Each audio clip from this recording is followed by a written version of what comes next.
So what's up? Kamusta? Ayos ba tayo dyan? So nandito tayo ngayon sa FKM Motorcycle Philippines warehouse nila, sa pinaka-warehouse nito. So update nga pala dito sa may FKM 3GP na 300 nila. Ito yung available nila ngayon dito. So meron pa tong isang available. Tara na nga, update ko kayo para dito sa motorcycle nito. Umpisahan natin yung walk around para dito. Ayos na ayos yan.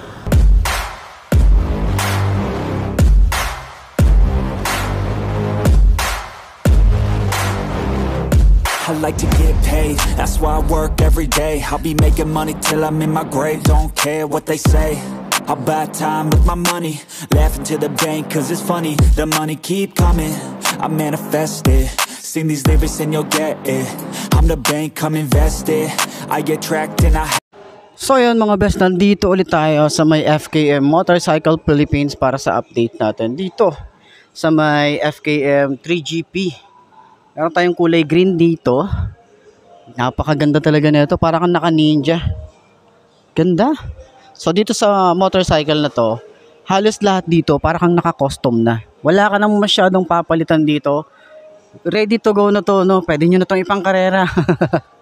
Para dito sa motorcycle na to. Pero ayan, ikutan pa rin natin para at least dun sa mga gustong kumuha, pwede nyong makuha to sa mga dealer, no? Sa mga branches na available para dito sa FKM, no? Ayan, ikutan natin to para at least doon sa mga bagong subscriber natin, makita natin or mapakita ko sa inyo yung update para dito. So meron silang isa pang variant. Ito yung parang premium nila, no? Dalawa yung version nito, yung isa parang standard, tapos yung isa parang premium nila.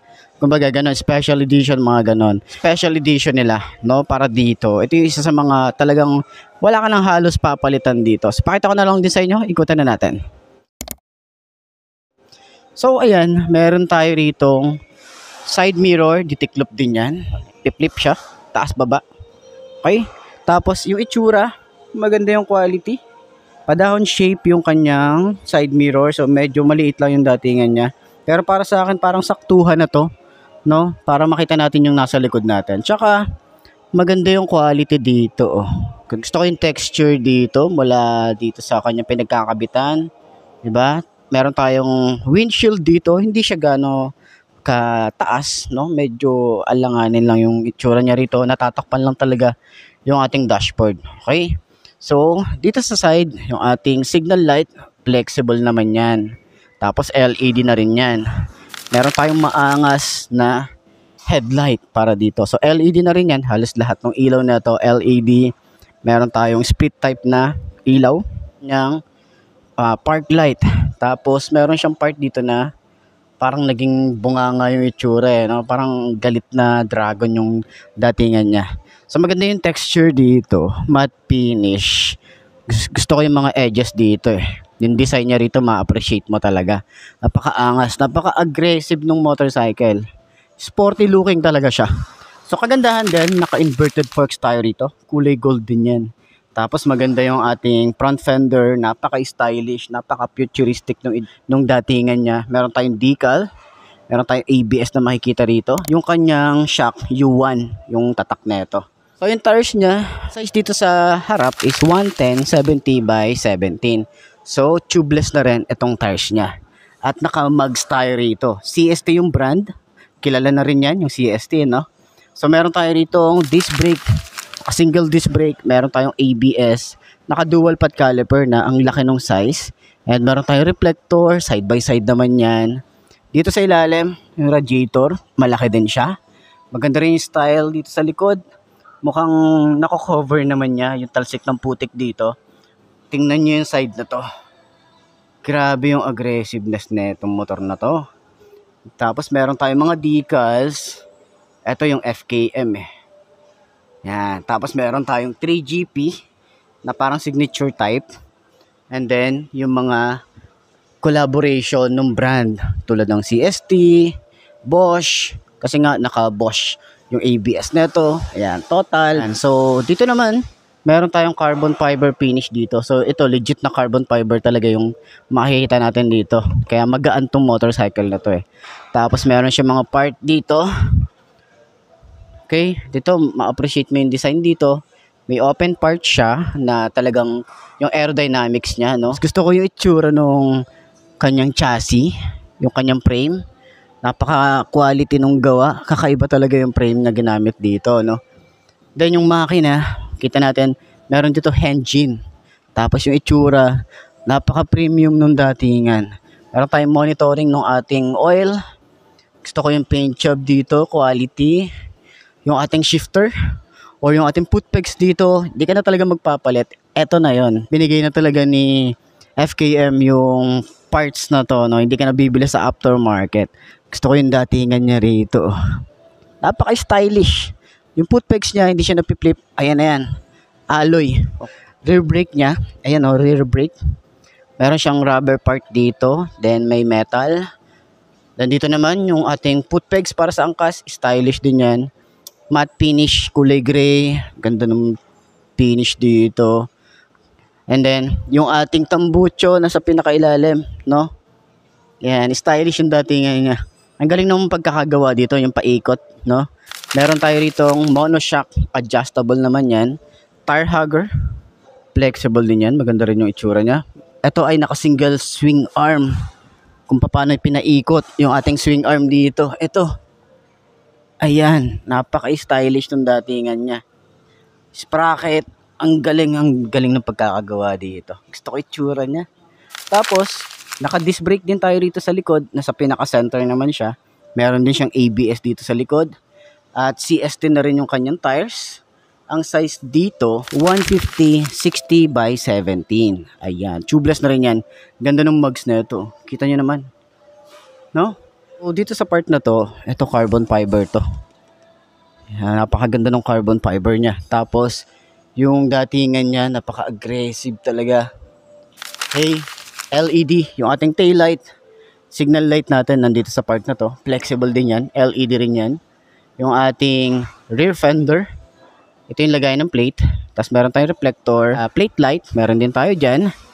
Then sa upuan, dito sa part na to, wala ka na halos foam na makikita or makakapa dito. So medyo masakit to sa back ride natin. Tapos dito sa part na to, yung may foam siya. Split type. Okay? Then yung ating sa rider, yung foam para sa rider, dito makapal yung ating foam na ginamit. Tsaka maganda yung leather na ginamit dito, napaka-premium. Yan o. Tapos may stitches. Then ito kakaiba yung texture dito. Yan. So same lang din doon sa kabila yung ating shifter dito.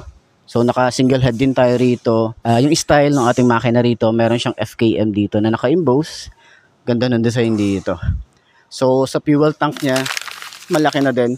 Malayo na rin mararating na ito para sa 300cc na motorcycle na to. Gusto ko yung design dito. Meron siyang parang comfort dito sa side na to. Yung decals niya, hindi masakit sa mata eh. Maganda siya eh. Hindi siya, alam mo yun, may mga decals kasi na talagang masakit sa mata. Ang pangatingnan. Pero ito, kahit sabihin natin madami siya, bumagay para sa akin ah. Ganda rin nung cap para sa kanyang gas. Ang premium nung datingan dito. So, meron tayong FKM. Siguro mas maganda kung naging emblem to. Mas premium siyang tingnan, di ba? Meron tayong 3GP dito na signature type din. Nakagusto ko dito yung handlebar. Nakapasubsub tayo dito. Siyempre, sporty looking tayo. Yan eh. Nakapayuko tayo rito. Tapos, yung ating susi. Ito yung tsura oh. Oh, pakaganda naman ito. Yung ating ignition case, simple lang. Pero yung pinaka handlebar niya, clip-on, ganda ng quality dito oh. Tapos sa mga switches niya, mukha rin siyang premium yung kanyang finish. Napaka-premium niya. And then, dito sa side na to, meron tayo ritong flasher, high and low, meron tayong hazard, signal light, busina. Doon naman sa kabila, meron tayo ritong kill switch, on and off ng kanyang park light, headlight, then electric starter. Tapos yung lever, adjustable naman yan. Tapos napaka ganda ng itsura oh. Hindi ka na magpapalit dito. Meron na rin tayo ritong yung sa bar end, itong style na to. Di ba, nabibili pa to sa aftermarket. Pero dito sa FKM 3GP, eto na yon. So, ganun din dito sa side na to. Ayan. Prenes natin yan, yung front brake. Ang smooth lang. Pero na-adjust yan. Yan, adjustable naman siya. Sa clutch, okay. May smooth na smooth lang. Ating panel dito, naka digital na rin tayo rito. Naka fully digital. And ganyan yung datingan niya. Ganda rin ang dashboard dito. Hindi siya naka-on. No? Ayun, naka-on pala. Ayan. Yun, oh. Sheesh. TFT display na rin pala to. Tingnan natin yung ilaw. Okay. Ayan yung ilaw niya, no?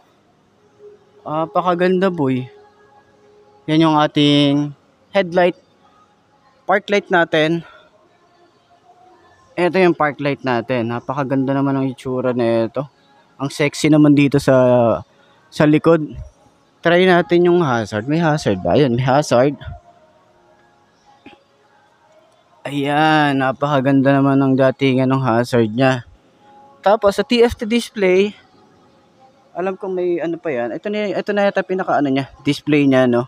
Hindi na siya nababago-bago. So, signal light. Meron tayong ano dito, fuel. Tapos engine check, tapos RPM, naka-neutral, kilometers. Tapos temperature, may voltmeter na rin siya rito. And then RPM, speedometer, clock, meron din tayo rito. Trip, kung ilang kilometers na yung tinakbo niya. So, ayos pala, naka-on pala to. Kala ko hindi siya naka-on eh.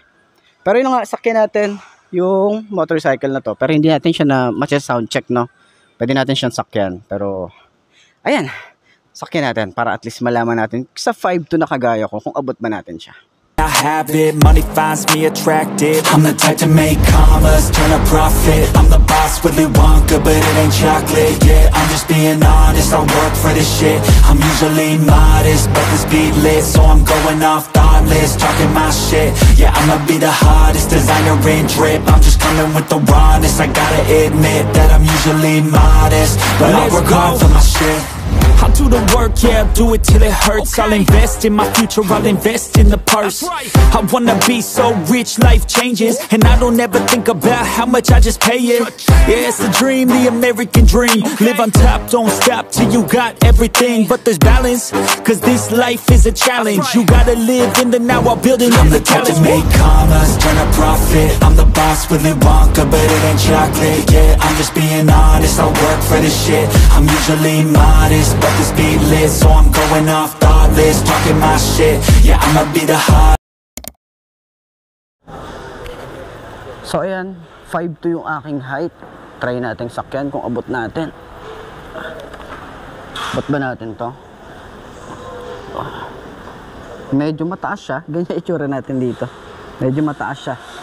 Pero sobrang subsub nito. Grabe yung subsub natin dito. Hindi ko siya abot. Abot ko, nakatingkayad. So, tingkayad pala tayo rito. Pero yun nga, ganito yung itsura natin dito. Grabe, ang ganda ng itsura. Talagang nakahigang-higa tayo rito. No? So, eh, napakaangas pala na ito. Turning radius niya, syempre, ano to eh, big bike na rin to kasi nasa big bike na category na to. Tapos, ano rito is, kailangan natin ng mahabang space para iliko to. Ganyan. Okay? So, yun. Para sa lahat ng mga gustong kumuha na ito, pwede nyo mabili to sa mga dealer na meron si Carmark. Okay? So, iba pang dealer ni FKM. So, para doon sa presyo na ito, okay?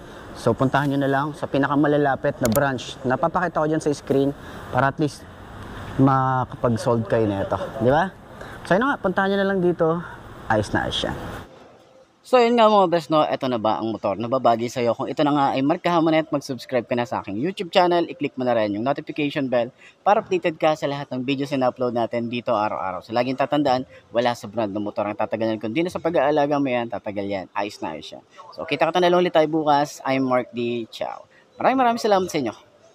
Bye-bye.